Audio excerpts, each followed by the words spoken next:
Buenos días. Les saluda su hermana en Cristo Guadalupe Sea del grupo de oración Los Ángeles de Dios de la Iglesia Sagrado Corazón en Lacey, Washington.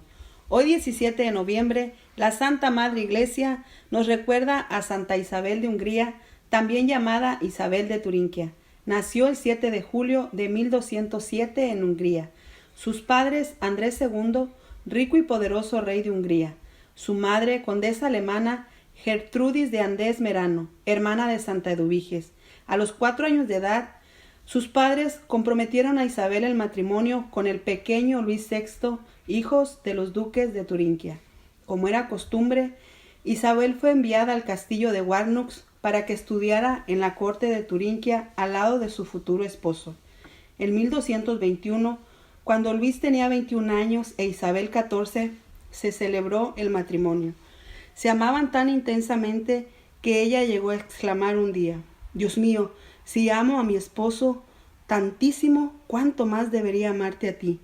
Su esposo aceptaba de buen modo las exageraciones que Isabel tenía en repartir a los pobres cuanto encontraba en su casa.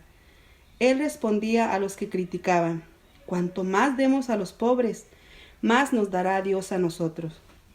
Cuando apenas tenía 20 años, y con su hijo menor recién nacido, su esposo murió en un viaje a defender Tierra Santa. Isabel casi desespera al oír la noticia, pero luego se resignó y aceptó la voluntad de Dios. Rechazó varias ofertas de matrimonio y se decidió entonces a vivir en la pobreza y dedicarse al servicio de los más pobres y desamparados. El sucesor de su marido la desterró de su castillo y tuvo que huir con sus hijos, desprovistos de toda ayuda material.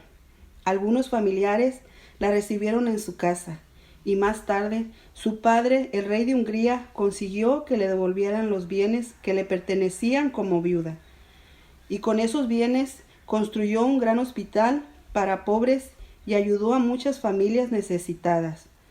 Un Viernes Santo, después de la ceremonia, cuando ya habían desvestido los altares, en toda la iglesia se arrodilló y delante de varios religiosos hizo voto de renuncia de todos sus bienes y voto de pobreza como San Francisco de Asís, y así consagró su vida al servicio de los más pobres y desamparados.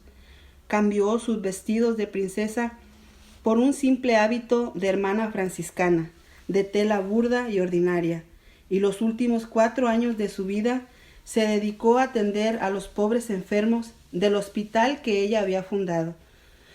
Se propuso a recorrer calles y campos pidiendo limosna para sus pobres, y vestía como las mujeres más pobres del campo. Vivía en una humilde choza junto al hospital que había fundado. Tejía y hasta pescaba con tal de tener para las medicinas de sus enfermos. Tenía un director espiritual que, para ayudarla con su camino a la santidad, la trataba duramente. Ella exclamaba: «Dios mío, si a este sacerdote le tengo tanto temor, ¿cuánto más te debería tener a ti, si desobedezco tus mandamientos?».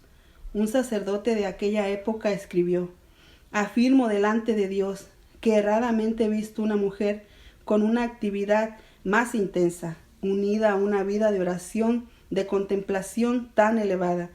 Algunos religiosos franciscanos que la dirigían en su vida de total pobreza afirman que varias veces cuando ella regresaba de sus horas de oración la vieron rodeada de resplandores y que sus ojos brillaban como luces resplandecientes. El mismo emperador Federico II dijo a la venerable Isabel, tan amada de Dios: «Iluminó las tinieblas de este mundo como una estrella luminosa en la noche oscura». Cuando apenas cumplía 24 años, un 17 de noviembre de 1231, pasó de esta vida a la eternidad. A sus funerales asistió Federico II y una multitud tan grande, formada por gente de diversos países y de todas las clases sociales, que los asistentes que no se habían visto ni quizás se volverán a ver en Alemania. Un entierro tan concurrido y fervoroso como de Isabel de Hungría, patrona de los pobres. Santa Isabel de Hungría es patrona de la Arquidiócesis de Bogotá. Muchas gracias, hermanos, por escuchar este santoral. Dios le bendiga y la paz esté con ustedes.